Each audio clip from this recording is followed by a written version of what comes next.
Como está? Eu quero falar sobre o chá de alecrim. Muitas pessoas falando, eu diria que está na moda, não só no Brasil como no mundo todo, os benefícios sobre o alecrim. Eu quero falar realmente o que tem comprovação científica, quem tem que cuidar, como utilizar, qual horário usar. É um vídeo muito interessante. Pode ser algo que vai modificar bastante a tua conduta no teu dia a dia em relação ao alecrim. Eu sou o Dr. Fernando Lemos, eu sou coloproctologista. O objetivo aqui é eu citar para vocês, dentro de tantos benefícios que estão sendo ditos, ou entre tantas doses que estão sendo ditas para utilizar, o que realmente tem comprovação científica. Vamos lá? Papel e caneta na mão. Alecrim, ele tem sim ação anti-inflamatória. Tem dois ácidos principais muito estudados do alecrim, que é o ácido rosmarínico e o ácido carnósico. Esses auxiliam quem faz o uso mais prolongado para dores articulares. Dores em articulações, dores de reumatismo, também para pessoas que sofrem de cefaleia, que são aquelas dores de cabeças mais recorrentes que muitas pessoas sofrem ao redor do mundo. O uso mais continuado do alecrim tem mostrado benefícios para essa parte da inflamação. Outro benefício em relação a esses dois ácidos que eu citei é em relação a diminuir a resistência insulínica. O que é isso? Pega o açúcar que está na corrente sanguínea e coloca para dentro da célula, para diminuir nossa glicemia. Isso ajuda para quê? Prevenir diabetes, principalmente diabetes tipo 2, e pessoas que estão naquele tratamento inicial da diabetes, ou estão talvez para começar um tratamento, auxilia a melhorar esse controle glicêmico. Que interessante, né? E tem relação com esses dois ácidos. Outro benefício que é muito estudado é em relação à ação antimicrobiana. Por exemplo, como é que começou a estudar isso aí? Por exemplo, você está na Índia. Lá tem locais muito quentes e lidam com muitos produtos de vendas alimentícias e colocavam o alecrim e muitas pessoas pensavam que era apenas para dar um aroma. Na verdade não, evitava a proliferação bacteriana dos alimentos. E na verdade começou muitos estudos mostrar que o alecrim ele tem benefícios para pessoas, por exemplo, que têm infecção do trato urinário de repetição. Por exemplo, é comum mulheres com cistite de repetição. O alecrim ele tem benefício se você fazer o uso um pouco mais prolongado. Outro detalhe, pessoas que têm gastroenterite, que é totalmente da minha área, pessoas com as infecções intestinais de repetição, que têm que organizar a microbiota intestinal com probióticos. Temos vários vídeos aqui no canal, se você digitar probiótico, Dr. Fernando Lemos.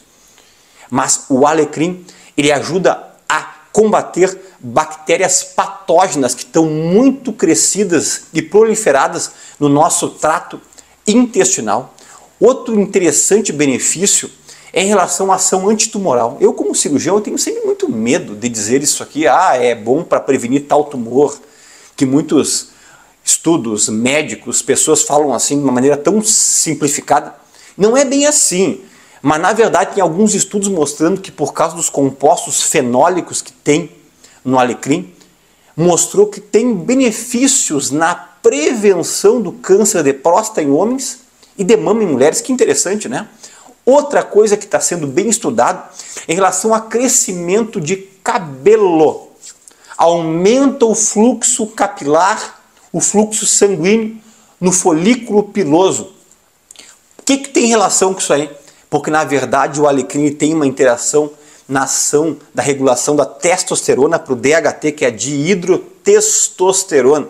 E isso aí acaba melhorando o fluxo sanguíneo nos folículos pilosos, isso melhora o crescimento de cabelos. Outro dado interessante, que ele age também no hipocampo cerebral, ajudando a diminuir estresse e a diminuir a ansiedade para aquelas pessoas que fazem um consumo um pouco mais prolongado do alecrim. Também está sendo citados os benefícios do alecrim em relação à parte oftalmológica, em relação aos olhos, que também é outro dado que a gente sempre tem cuidado de dizer, mas estão citando em relação a diminuir a degeneração macular e aquela opacidade do cristalino que chega a levar para catarata. Ele ajuda a retardar este processo. Então também essa parte oftalmológica também está sendo estudada. E uma parte que eu trato muito é sobre relação à parte da digestão. Ele ajuda, ele é principalmente útil para a digestão de proteínas animais, tipo carnes, leites, ovos. Na verdade auxilia muito pessoas que eructam, arrotam muito, quem tem muitos gases e também para quem sofre com dores abdominais, com cólicas. Inclusive está sendo citado em estudos ginecológicos o uso do alecrim para mulheres que têm aquelas cólicas de tensão pré-menstrual, antes da menstruação, também tem benefícios. Na verdade poderia citar muitos, mas eu quero ficar entre aqui que esses são os mais estudados. Mas uma parte muito importante: qual dose usar, qual horário usar e quem não pode utilizar o alecrim. Primeiro de tudo, não use o alecrim depois das 17, 18 horas. Pode interferir no sono, no ciclo do sono superficial, que é o sono REM, e o sono profundo. E eu vejo muitas pessoas sendo orientadas a tomar um chazinho de alecrim à noite. Negativo. O chá de alecrim você toma de manhã e à tarde. Pode ser antes do café da manhã ou antes do almoço, como alguns estudos sugerem? Pode. Mas pode ser no meio da manhã ou depois do almoço ou de tarde? Também pode. Eu nunca sugiro passar de 3 xícaras por dia. Nunca. Tem pessoas que têm me perguntado, ou que vão acabar perguntando ou pensando sobre o extrato de alecrim, que é vendido em cápsulas, até a maioria das vezes manipuladas de 100 mg, pode ser usado 2 vezes ao dia, antes do café da manhã e antes do almoço. Tá? Ou no meio da manhã e de tarde, que seja antes das 18 horas. Pode. Mas o melhor mesmo uso que eu recomendo é em relação ao chazinho de alecrim.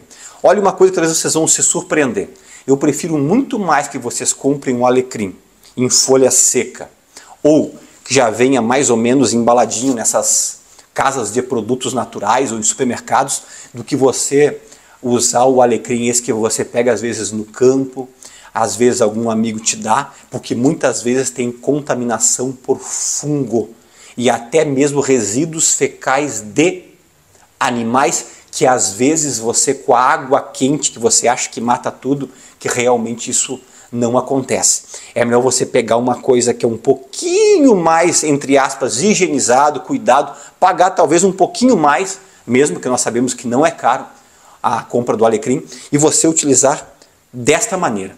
É uma colher, pode ser uma colher bem cheinha, de sobremesa. Não é nem aquela colher pequenininha de chá, nem a grande de sopa, é de sobremesa, e você vai pegar uma água fervendo e vai colocar dentro de uma xícara, uma infusão, né, de mais ou menos 200 ml, e vai tapar e deixar ali mais ou menos perto de uns 10 a 12 minutos, para todos esses benefícios serem passados para a água. E você vai usar de 2 a 3 xícaras por dia, de manhã e de tarde, nunca depois das 18 horas. É o meu conselho. Não sugiro o consumo de alecrim em mulheres grávidas e nem em mulheres que estão amamentando. Não tem estudos científicos nos dando embasamento para liberar para estas mulheres.